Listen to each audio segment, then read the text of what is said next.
I think maybe through projects we crystallise ideas, and that was obviously, it's already 10 years ago, it was 11 years ago. And yeah, that was an amazing way of focusing our interest and our attention to that part of Liverpool, so the Granby 4 Streets and Granby Community Land Trust. And there's already been a lot of work that we were doing in the lead up to it, and also in collaboration with other artists, developing these architectural elements like the fireplaces and ceramics. And then I guess that was a way of, kind of really focusing all of those ideas and tests and launching Granby Workshop, and kind of working with local historians to kind of think about the area, just kind of like more of a cohesive presentation of our work there. So yeah, it was an amazing opportunity. But you practiced for how long before that exhibition? I guess our first project launched in 2010. That was the Cinerolium, and that was before we even had a name, a practice name. So it was very early into our career, actually, like 5 years. Kind of crazy. Because it would be like, it almost feels like it's a bit of, there is a retrospective quality to it, but it's only 5 years of retrospection. Well, retrospective for that particular project, I'd say. Yeah. But we also produced a lot of new work for the exhibition. So actually it was very generative. Like, we'd spend the money and the kind of media attention to kind of launch a new life for the Granby Workshop. So we used it as an opportunity to kind of develop new work. Which of these projects, which of the projects do you, with 10 years later, which ones are kind of foundational projects, or do you see any projects as kind of embodying ethos, or? Yeah, and this depends who you speak to, but I think they're all, especially the early ones, were all kind of helped to develop our practice. But I think, Cinerolium, obviously, Folly for a Flyover, that's when we were all kind of there. New Addington, Blackhorse Workshop, Granby Workshop. I'm really interested in this idea that you're now it's like 10, 15 years later. Yeah. And I'm curious from this point, and I think a lot of this comes to my developing of this program at the AA that I was telling you about. I'm interested in practices like yours, kind of thinking about that moment where something crystallized, or looking back. Was there ever a point of crystallization, or was it always just a kind of working and... I think there were different phases of crystallization. Like, for example, more recently, our work with the Luma Foundation that was really crystallizing, I think, in like kind of being more aware of the world of bioregional design, and on a bigger scale working with materials that are more of a kind of agricultural quality, or more innovative. So that was, I think, very amazing for our practice to have been involved in that. In the earlier days, things like Granby Workshop and Granby 4 Streets, I think, crystallized our, passion for architecture that is both kind of social and in conversation with people who are going to be part of its life, but also artistic and all about making. And then there were other projects, I guess, like Blackhorse Workshop. That was our first time that we kind of created an organisation outside of ourselves that was all about making. And that was, again, also kind of crystallizing. So I think there were just, different moments for different aspects, for sure. But I think the Turner Prize obviously allowed us to have a huge platform. Was there something in the scale of the project that was important, that allowed for different kind of realizations, or? Yeah, I think, there was a beauty of the smaller projects because they allowed you to kind of try things out in a less pressured way. But then the bigger ones, I guess, like Goldsmith CCA or Atelier Luma, they allowed us to kind of do things on a bigger architectural scale and validate some of our ideas in a more kind of serious way. So I think that is important. And now we're working on a project in Japan that's going on site. And again, that's trying to develop some of these ideas about bioregions in that context. So I think each time, there's a kind of constant evolution, hopefully.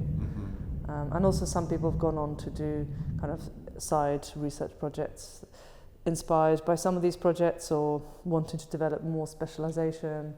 And so that's been really cool to see as well. I guess that's an important part of the practice, is that it's assembled of so many different people. Yeah.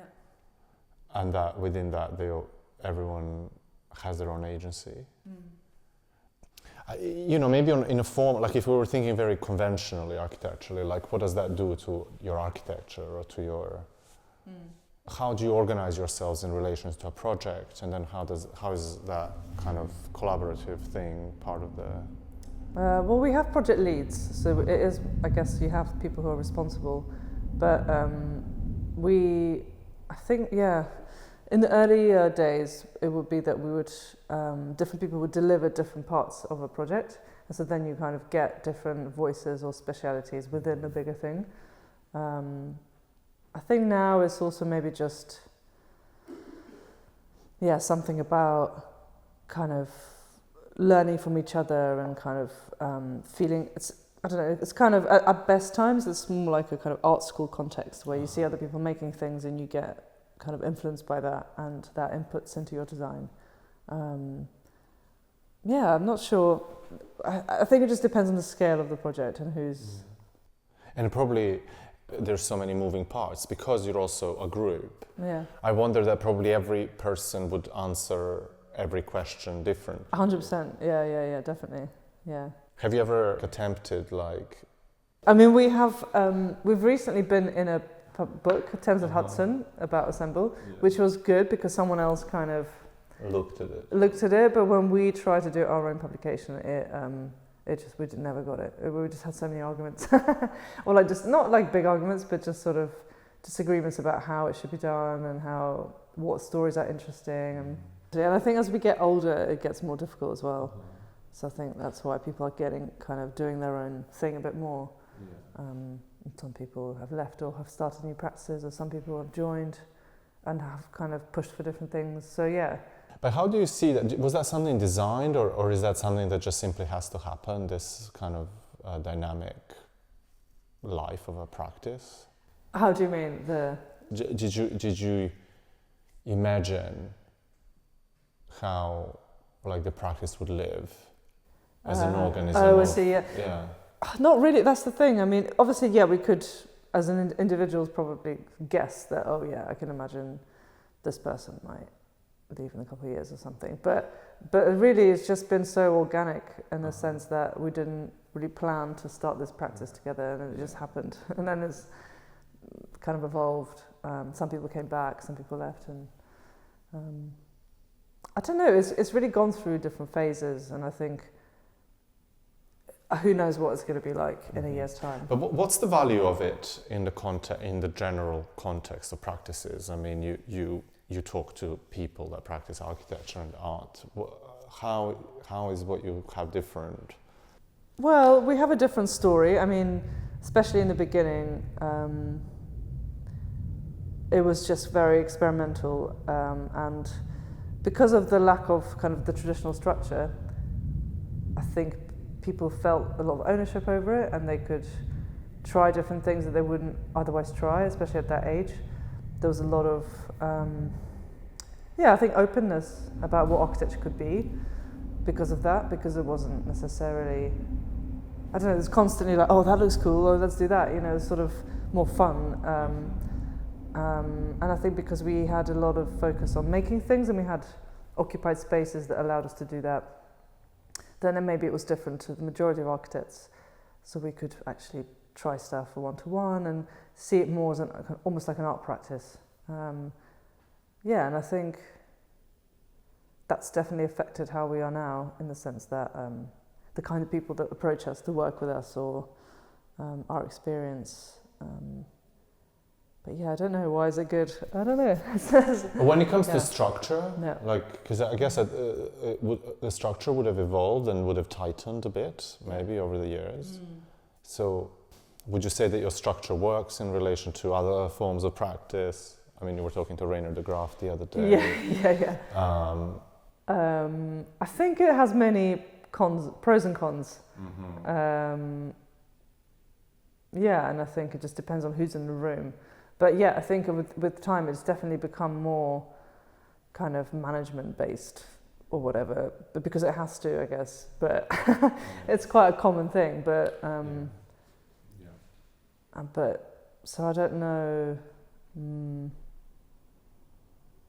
what's the structure of it. But also it's quite bureaucratic. But I don't know. I think on the scale of the projects, it can work quite well because people are kind of left to do their own thing, and until money is involved, in the sense that there's a limit to how much obviously fee you can spend on your time, like your time or whatever. But there's a lot of freedom for people to kind of run projects the way they want to, which is great. And so, if someone is like a new partner from a few years ago and they are running a project, then they can kind of do stuff. I guess that's the difference, the sense of the sense of ownership perhaps, and then the sense of kind of freedom to do. I guess so. I think it has pros and cons, but obviously it can be quite frustrating to be in a structure with lots of people because you're kind of, I don't know, it's funny because I can't really pinpoint exactly what the issues are, but you just feel this kind of weight of being connected to all this stuff. And so that's why it's nice. Oh no, it's very hard, I guess being an institution. I mean, a family is hard enough for like two people or like 2 plus children, or like a nuclear family. It's already hard as a kind of negotiated space. It's true. I mean, you're like a marriage of how many to start with? How many were there? 18. 18. Totally, Yeah, I guess, does it make you think that, oh well, now I understand why more authoritarian type systems work quite well? Definitely. I mean, Definitely, this is what we need. No, within reason. I think it's important not to get too stiff as well, because I don't know, I think it just depends on the nature of your practice. Like I know there's some artists who have a whole factory of people making their work, but then there's artists who just, it's just them and maybe one other person, and they can't produce as much, but they are happy. So I don't know, I think being realistic about what you can do, and obviously in bigger architecture projects you need more people, and then that introduces hierarchies.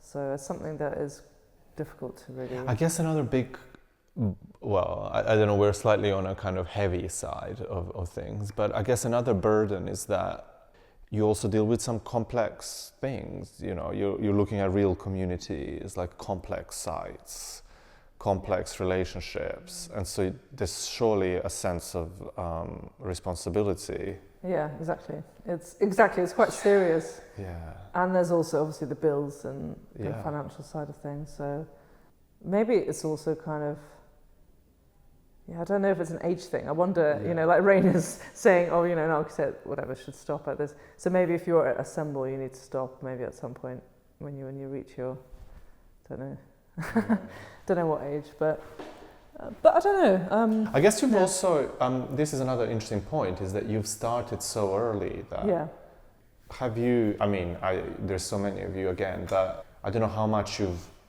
known the real world of practice.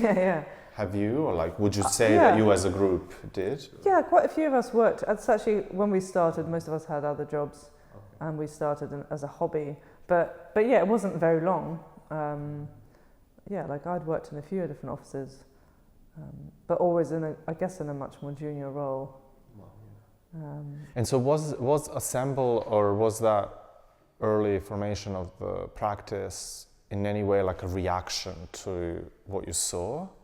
It was a bit. I think it was a reaction, and it was just wanting to do things in a more immediate way and have more fun, and kind of making trying something out. Yeah, it was just more fun, I think, than sitting in an office working on a small detail of something you don't really fully know. And or that might come to exist only in like 5 years. Yeah, 5, that's pretty short. Yeah, exactly.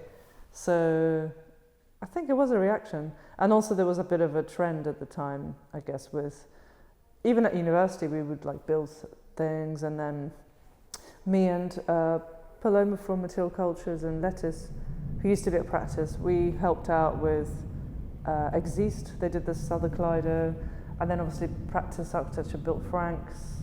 I don't know, there was a lot of like, in the air, there was a lot of people kind of just building temporary things, and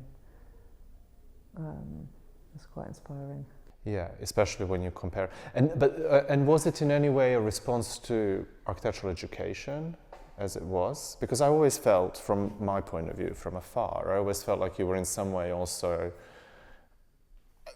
I don't know, might have completely read into it, but I felt that you're also kind of reacting to this part 1, part 2, part 3, this kind of way that the profession is, that you almost said, you know, fuck you, we're going to just do our thing regardless of these structures. A little bit. I think we were kind of, you know, quite a well-behaved group in the sense that there was never like a, oh, you know, fuck this or whatever. But there was, maybe there was a bit of a, that's how I remember anyway, but feeling of how do you engage more directly with architecture?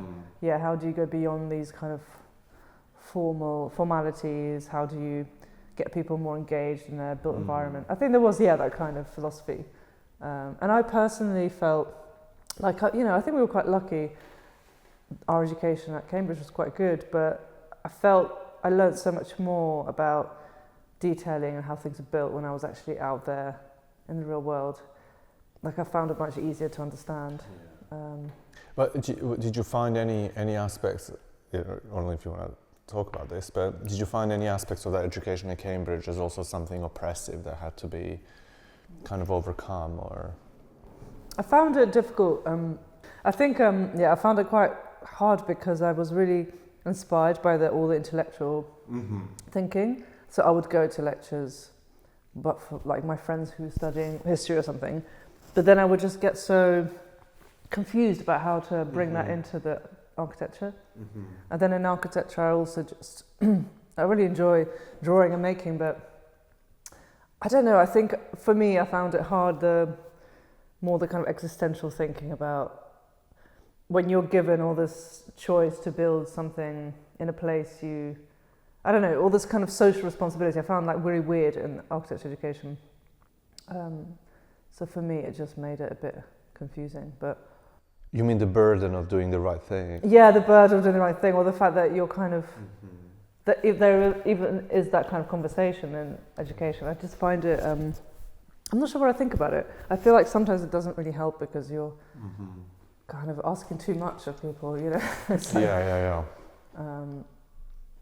So I think for me, as personally, I found it just a bit overwhelming in that way. But even though you then came to embody that kind of complexity through your practice. But so do you teach? How much of everything you're doing, like not just even assemble, but also yourself, how much of it do you think is like education or educational work? That's a good question. Right now I don't teach. I did teach at EPFL, and I also taught in Central St. Martin's and at the TAU in Vienna. And I've also been involved in this educational project in New Orleans called Material Institute. So I guess, but right now, educational, I feel like I'm still learning. And sometimes I might do a lecture to students, but I've kind of not taken a break. I've kind of taken a few years break from that. teaching. From teaching, but I'd like to do it again, But how much of like your way of practicing is kind of what you would describe as educational maybe methodologies or? I think I guess there's a lot of learning there.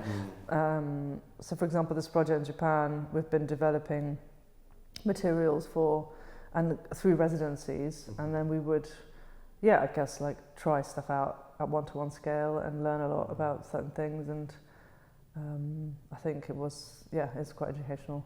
And then also did a fellowship at Bauhaus Earth in Berlin, and that was kind of, again, research, educational research. So this is you doing or you as an organisation? Both, yeah, both, yeah.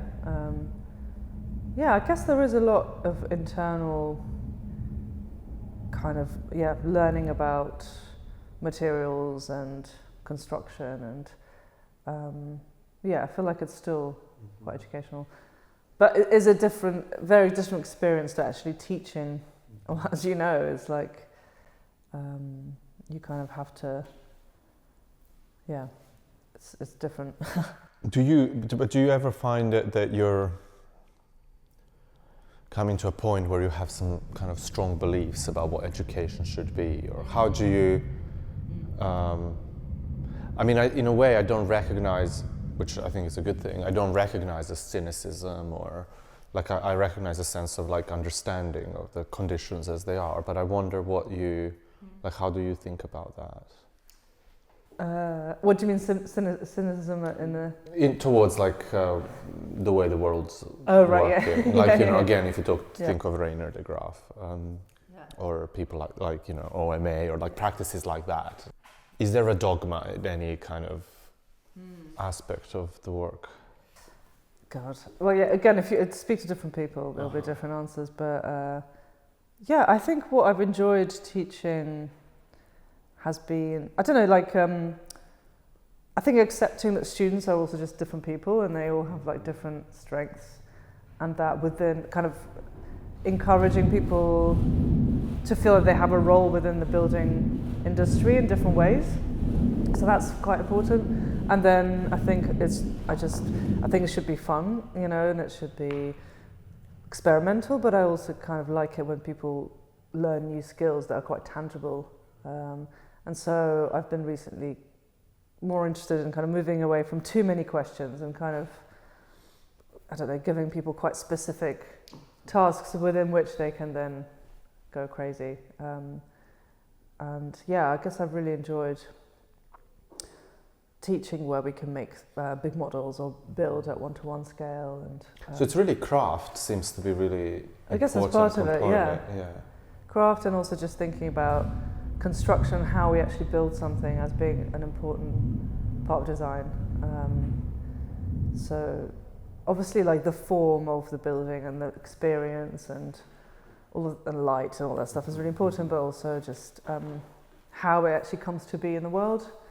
And for people to think about that seems important now. I know there's a lot of questions around, you know, how deep you go into this kind of boring world of like, you know, reality of building and all the complexities of it. I don't know. I don't think you need to go too deeply, but it's good for people to start thinking about the realities of their projects being built. Oh no, absolutely. Yeah. But where does I guess then I think that's really interesting. I guess the question that comes from that is where does the formal language come from? Like where you know, because formal language is then something slightly that comes from some other place. Yeah, that's a good question. I mean, when we taught at EPFL, we focused a lot on stone that year, and so we had obviously a lot of precedents of stone architecture. The unit was in Lausanne, and so we looked a lot in Switzerland and France, and they have amazing history of stone, up to like Fernand-Pouillon, but also we got the students to look at kind of historical stone construction that is much more like small scale and nomadic. And it was just cool, I think. There was this exercise where we got students to make 1 to 10 models of a part of a building that they're studying, just to copy it, but through obviously their materials. And that translation was quite interesting because people started to think about form and what they thought was interesting about that building, and then almost kind of using those lessons and then putting them into their project. And it sounds a bit dumb, but it kind of, I don't know, it was an interesting exercise. And the form, I think, I guess in Assemble, maybe there's you know, we're quite, I don't know, obviously heavily influenced by modernism in the sense that it's, you know, simple plans and big openings and I don't know. But then within that, maybe the materials sometimes dictate what you can do formally. I mean, there's a sense of playfulness, I guess. So there's always some kind of twist or... yeah, I guess playfulness I recognise Playfulness is very important. Yeah.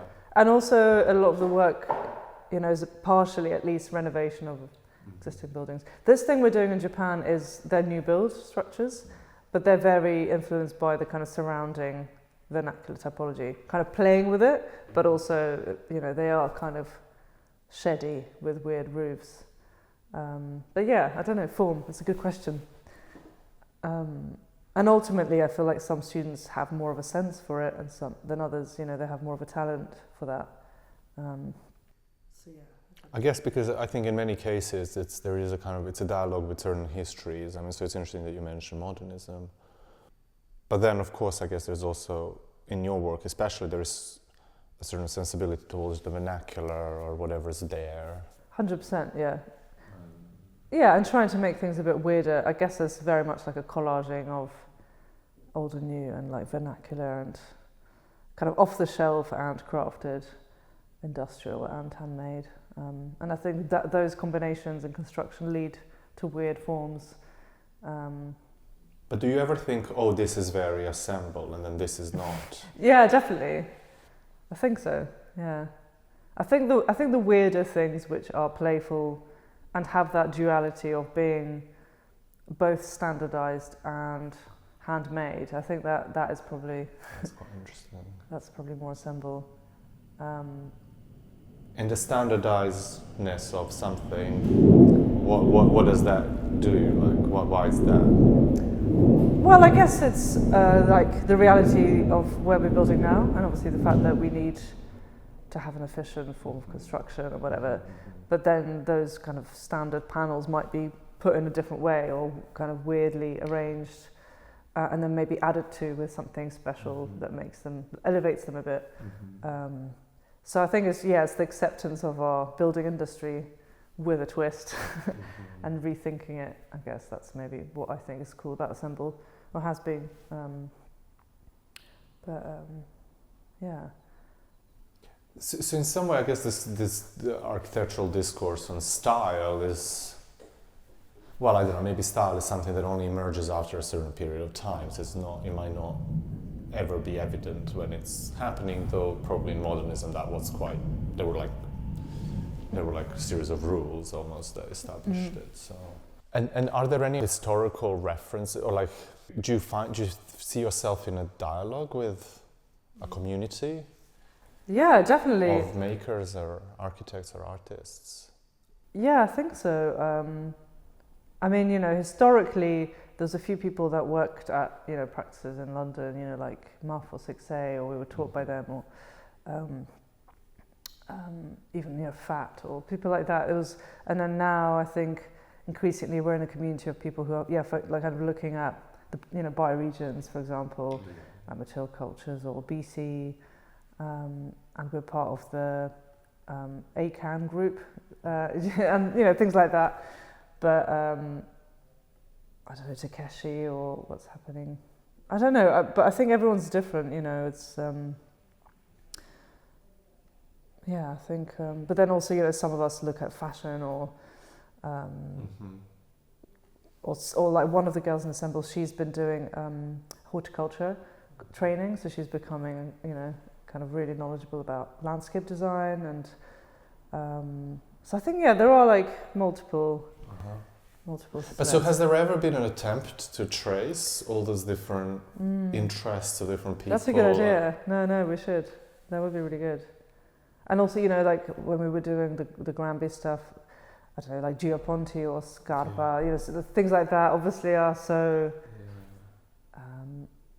and just also the historical books about vernacular architecture in England, and I mean, or surely things to do with economics, like the economics of making things, since you're talking about standardization. I mean, there's a whole argument that is an economic argument that's attached to it. Yeah, and then also people like William Morris and And I think often like finding old books, there's I don't know, like an old book about mold making, you know, and then people will be like, oh, that's cool, how can we do that in this project? Or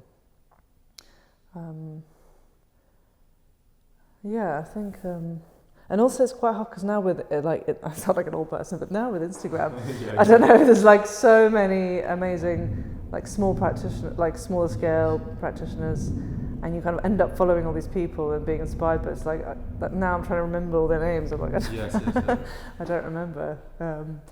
But there's, you know, so many cool people looking at algae or mycelium or like construction with coppiced willow, and I don't know. It's an interesting bubble that we're in for sure at the moment. But it appears because you're this kind of collective body,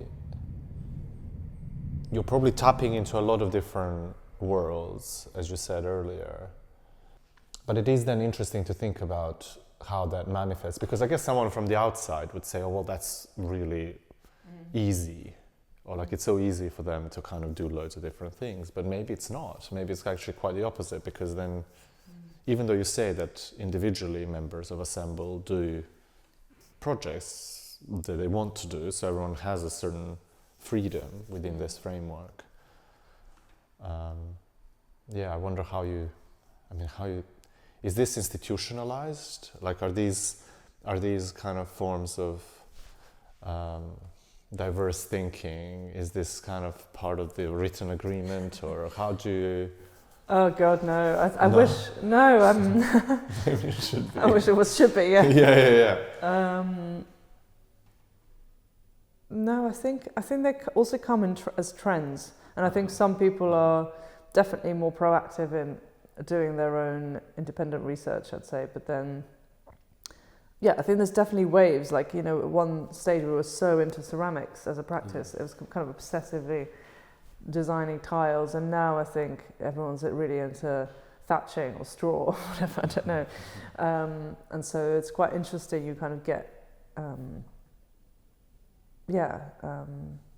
References being shared. Yeah, I think maybe there's been a culture established that respects kind of referencing and researching and looking at multiple design cultures.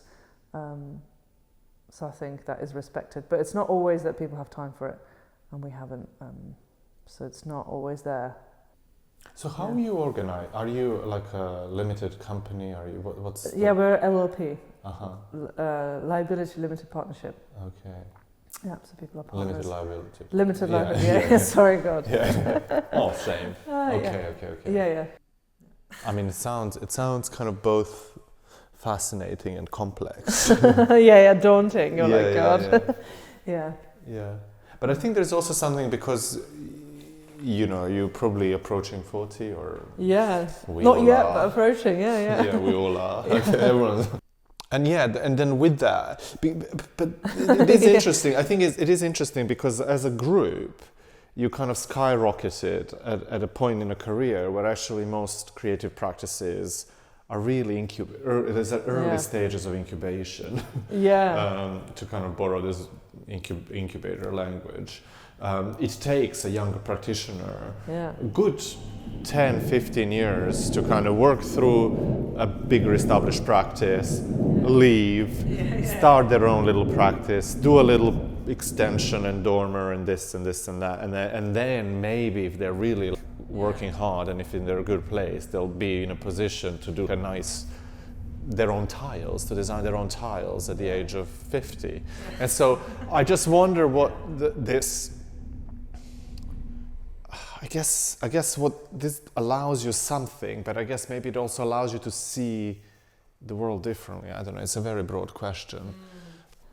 Yeah, and maybe sometimes it's the kind of success, the early success is not always very productive, because it kind of puts you in a false, you're kind of like, oh, okay, I worked it out, but actually, you haven't worked out the fundamentals of it, you know, you're like, oh. So I don't know, but obviously we are very lucky. We have been lucky with opportunities, so that's pretty amazing. Also, it's quite a difficult economic context at the moment. Yeah.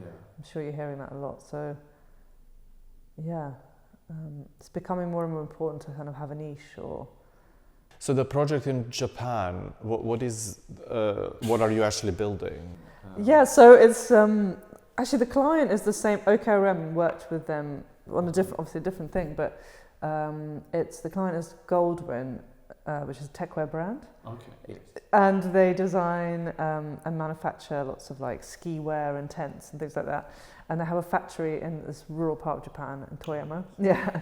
And they're basically building this big leisure park, play earth park, with lots of different architects.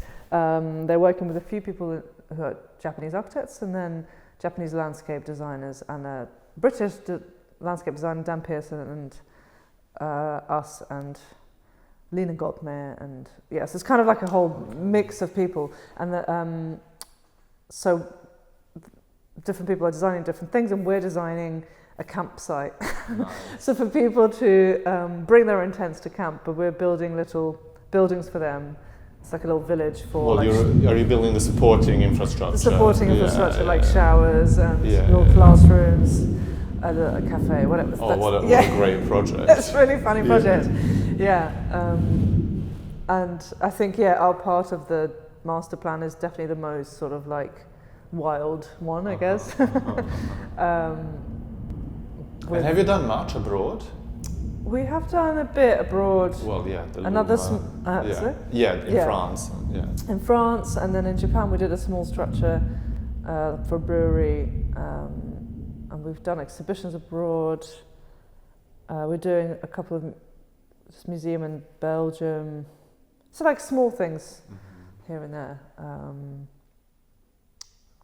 But yeah, it's been really interesting actually, because we're like outsiders and we're coming in and we're saying, oh, this is so cool, all your old stuff, all your traditional construction, and like obsessive about Japanese craft, and they obviously they love it, but they also quite like just concrete, they just want a nice slick new building, and so there's a funny kind of weird tension where we're trying to bring back all the stuff that they're kind of I don't know.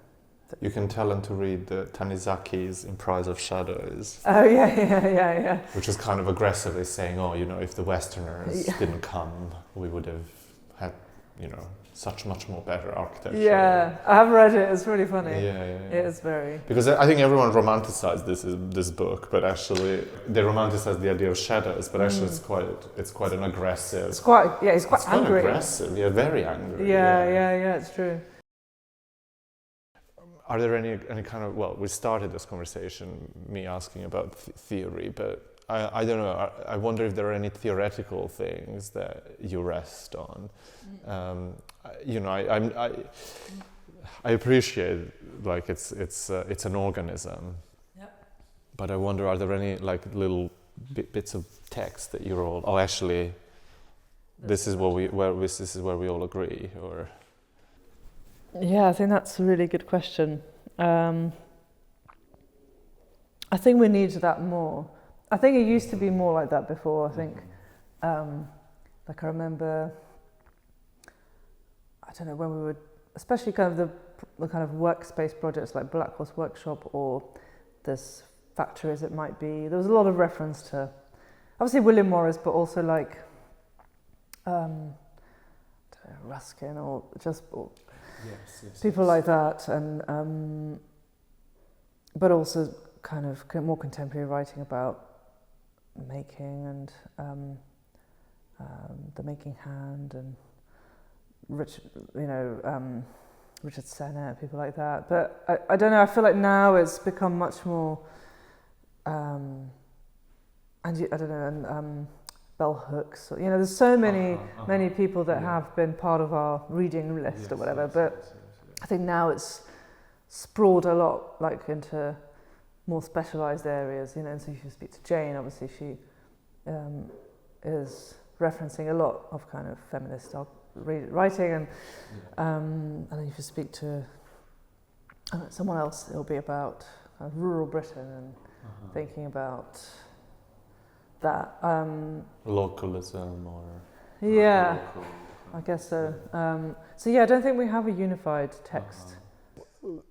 Well, I mean, it's really fascinating conversation because I think it offers this sense of kind of space that you're both occupying, but you're also kind of actively creating in a weird way.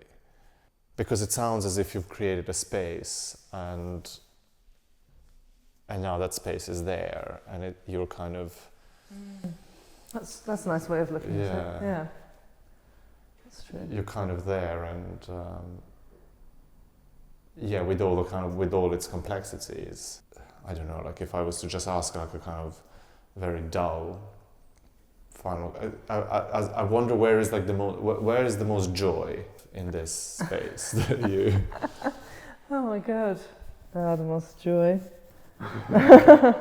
Well, I think